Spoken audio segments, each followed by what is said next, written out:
BCom प्रथम वर्ष द्वितीय वर्ष के विद्यार्थियों द्वारा एक सामान्य समस्या पर आधारित है। यह समस्या है कि हम सामान्य अध्ययन विषय की OMR शीट किस प्रकार भरें, क्योंकि यह देखा गया है कि OMR शीट भरने में स्टूडेंट द्वारा सामान्यतः अनेक गलतियां कर दी जाती हैं। तो इस वीडियो में प्रयास किया गया है कि आप वो गलती ना करें और अपनी OMR शीट को साफ सुथरे तरीके से सही तरीके से भरें। तो चलिए ज़्यादा समय न बर्बाद करते हुए हम प्रारंभ करते हैं। ये आपके सामने एक OMR शीट का फॉर्मेट है। यही फॉर्मेट आपको आपकी परीक्षा में सामान्य अध्ययन विषय की में दिया जाएगा। इस फॉर्मेट में आपके 2 विषयों के पेपर होंगे। मान लीजिए आपका प्रथम प्रश्न पत्र है, तो प्रथम प्रश्न पत्र में 2 पार्ट होंगे, पार्ट ए और पार्ट बी। पार्ट ए मान लीजिए आपका पहला पेपर है, तो इसमें मान लीजिए हिंदी होगा पार्ट ए में और पार्ट बी में अंग्रेजी। इस तरीके से 50-50 क्वेश्चन दोनों के होंगे, कुल मिला के 100 क्वेश्चन होंगे। तो दोनों का एक पेपर होगा, उस पेपर में 50 क्वेश्चन हिंदी के होंगे, 50 क्वेश्चन इंग्लिश के होंगे। इसके बाद सबसे पहले शुरू से हम भरना प्रारंभ करते हैं। इसमें सबसे पहला कॉलम है, देखते हैं हम सबसे ऊपर वाला नेम ऑफ कैंडिडेट।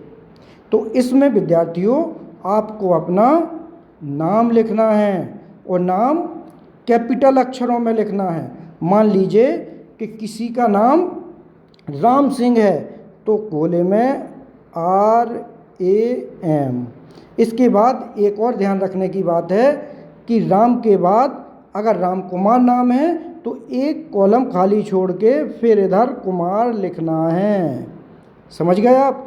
तो इसमें पहली बात तो कैपिटल अक्षरों में भरना है, फिर अपने पहले नाम और सरनेम के बीच में एक कॉलम को छोड़ देना है, ताकि स्पष्ट रूप से वो आपका नाम सरनाम दिखाई दे। इसके बाद आते हैं हम दूसरे कॉलम में।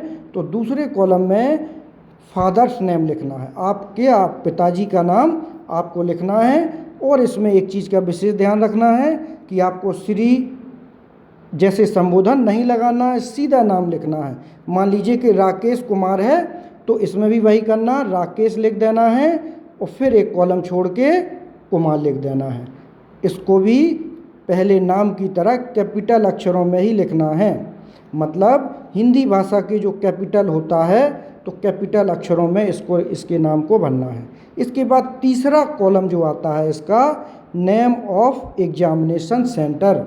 तो एग्जामिनेशन सेंटर आपका जो भी संबंधित एग्जामिनेशन सेंटर है, उस सेंटर का इसमें नाम लिखना है। उसी प्रकार लिखना है जिस प्रकार से नाम लिखा था।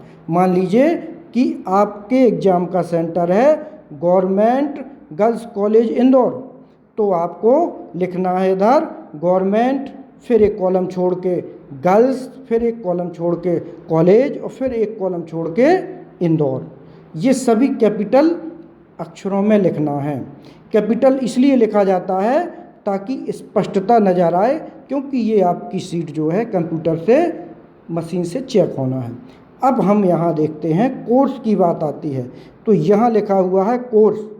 तो विद्यार्थियों आप जो भी कर रहे हों, BA वाला छात्र क्या करेगा, BA वाला छात्र अगर कोई BA कर रहा है तो इधर लिखेगा वो BA और BA वाले कॉलम को काला कर देगा। इसके बाद ये दोनों चीज़ें लिखना अनिवार्य है। इधर BA लिखेगा और इधर BA का कॉलम काला कर दिया। अब इधर आया ईयर, तो अगर फर्स्ट ईयर है तो फर्स्ट बना देगा और फर्स्ट वाले कॉलम को काला भी कर देगा। फर्स्ट ईयर हो गया उसका। इसके बाद छात्रों को गोले को काला पूरा करना है। इसके बाद अगला आया पेपर का नाम। तो पेपर का नाम, मान लीजिए आप BA फर्स्ट ईयर के स्टूडेंट हैं, तो आपके 2 पेपर होंगे। तो पहला पेपर होगा तो इधर फर्स्ट में गोला कर देना है और इधर लिख देना है फर्स्ट या प्रथम। ठीक है, प्रथम लिख दें या फर्स्ट लिख दें इस तरीके से। और अगर आपका सेकंड है तो सेकंड वाले को गोला कर देना है। अब इसके बाद आया प्रश्न पत्र का कोड। तो इधर आपको पेपर का कोड, जो पेपर आपको मिलेगा संबंधित विषय का, उसका कोड पहले आपको ऊपर अंकित करना है। मान लीजिए कोड आता है, कोड आया आपका AM123। तो और अगर आपका कोड AM123 आया तो AM इधर लिख देना है और 1 2 3 इधर लिख देना, और 1 के नीचे 1 का गोला काला कर देना है, 2 के नीचे 2 को और 3 के नीचे 3 को गोला काला कर देना है। 1 2 3 के अलावा भी आ सकता है, हो सकता है कि सारे डिजिट आ जाएं, जैसे कि 1 2 4 5 6। तो इसको 1 इधर लिख देना है, 2 इधर लिख देना है, 3 इधर, 4 इधर, 6 इधर, और 1 के नीचे 1 वाला गोला भर देना है, 2 के नीचे 2 वाला गोला भर देना है, 3 के नीचे 3 कर देना है, 4 के नीचे 4 कर देना है, और 6 के नीचे 6 कर देना है। इस तरीके से ये कॉलम हमें भर लेना है। इसके बाद अगला कॉलम आता है सेंटर कोड। तो सेंटर कोड, हर परीक्षा केंद्र का एक सेंटर कोड होता है जो संबंधित टीचर आपको बता देगा, और संभवतः ज़्यादातर जगह बोर्ड पर भी लिख दिया जाता है। तो मान लीजिए आपका सेंटर कोड है 123, तो इधर डाल दिया आपने 1 1 2 3, और 1 के नीचे 1 को काला कर दिया, 2 के नीचे 2 को कर दिया, और 3 के नीचे 3 को कर दिया। तो जो भी सेंटर कोड होगा पहले उसको इधर शब्दों में भर देना है, फिर अंकों में भर देना है, और फिर उसको हमें गोला भर देना है। इसके बाद अगला आता है रोल नंबर। ये रोल नंबर आपके प्रवेश पत्र पर अंकित होगा, तो आप अपने प्रवेश पत्र से इस रोल नंबर को यहाँ लिख देंगे। तो रोल नंबर को लिखने के लिए मान लीजिए आपका रोल नंबर है 22 12 75 12। तो इधर आपको 22 12 75 12 लिख के 22 की जगह इधर 2 को भर देना है, फिर दूसरे 2 को, फिर 12 है तो 1 को भर देना है, फिर 2 को भर देना है, फिर 75 है तो 7 को, फिर 5 को, फिर 3 को, फिर 2 को। इस तरीके से जो भी रोल नंबर है उस रोल नंबर को पहले यहाँ फिल कर देना है, और उससे संबंधित जो अंक हैं उसको, उसके नीचे जो भी संबंधित अंक है उसको काला करना है। इसके बाद अब इधर एक चीज़ छूट गई थी, स्टेटस की बात आएगी।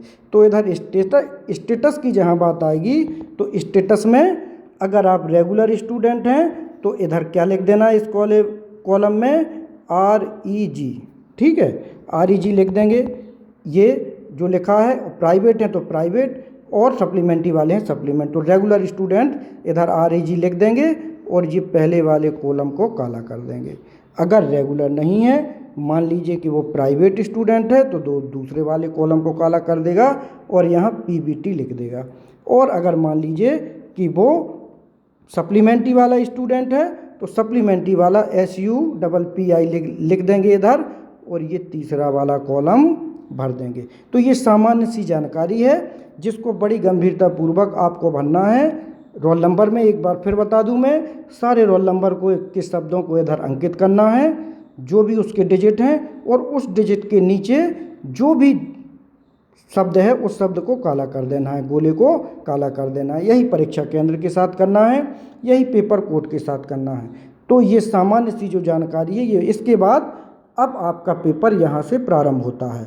तो मान लीजिए कि आपके पेपर हिंदी का पेपर है, तो क्वेश्चन आया पहला कि मुंशी प्रेमचंद की कौन सी नाटक है, या क्या मुंशी प्रेमचंद ने क्या लिखा। तो ऑप्शन आया सी में गोदान लिखा, तो गोदान सी आंसर हो गया। तो सी अगर आंसर है गोदान, 3 और आएंगे, मान लीजिए कि 3 और आ गए, अर्थशास्त्र आ गया, उसके बाद रामचरितमानस आ गया, और गोदान आ गया, और उपर्युक्त में से कोई नहीं। तो इसमें आंसर क्या होगा, गोदान। तो तीसरे वाले कॉलम में हमें इसको काला कर देना है। इस प्रकार अगला क्वेश्चन आ सकता है कि कौन सा कवि भक्ति काल से संबंधित है। तो मान लीजिए कि 3 कवि हैं, जिनमें से जो B नंबर पर कवि हैं वो भक्ति काल से संबंधित, तो हमें दूसरे का आंसर हो जाएगा B। ठीक है। हिंदी दिवस कब मनाया जाता है? मान लीजिए हिंदी दिवस के अंतर्राष्ट्रीय हिंदी दिवस कब मनाया जाता है? तो मान लीजिए 10 जनवरी को मनाया जाता है। आपने ऑप्शन में देखा तो आपके ए नंबर के ऑप्शन में 10 जनवरी है, तो उसमें आपने उस क्वेश्चन में ए नंबर को फिल कर दिया। इस तरीके से आपको पूरे 50 क्वेश्चन भरना है। इसके बाद एक चीज़ इधर ध्यान रखना है कि इस 50 में से जितने भी क्वेश्चन आपने अटेम्प्ट किए हैं, मान लीजिए किसी स्टूडेंट ने 50 में से 30 क्वेश्चन अटेम्प्ट किए हैं, तो इस कॉलम में वो क्या करेगा?